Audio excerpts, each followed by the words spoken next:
என் வாழ்க்கையில நான் எதிர்பார்க்காத நேரத்துல பூமின்னு ஒரு பொண்ணு எனக்கு மனைவியா வந்து சேர்ந்துட்டா.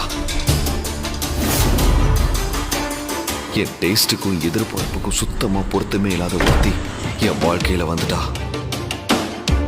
தாத்தாவுக்காக நான் எடுத்த இந்த முடிவை என் வாழ்க்கையை எங்க கொண்டு போய் விடும் தெரியல. இது எனக்கு மட்டும் பிரச்சனை இல்லை, என்னையே வாழ்க்கைன்னு நம்பி வந்திருக்கிற அந்த அப்பாவி பொண்ணு பொண்ணோட லைஃபையும் பாதிக்கும்னு எனக்கு தோணுது. திருமண வாழ்க்கை எனக்கு சுத்தமா ஒத்து வராதுங்கிறது ஒவ்வொரு சம்பவத்திலையும் நல்லாவே புரியுது. நான் என்ன பண்ணுவேன், எதை நோக்கி என் வாழ்க்கை போயிட்டு இருக்குன்னு எதுவுமே எனக்கு புரியல. ஆனா ஒண்ணு மட்டும் எனக்கு புரியுது, என் வாழ்க்கையில கல்யாணங்கிற ஒண்ணு நான் பண்ணிருக்கவே கூடாது. இந்த மாதிரி விருப்பம் இல்லாத இந்த கல்யாணத்தால என் கேரக்டரே சுத்தமா மாறி போச்சு.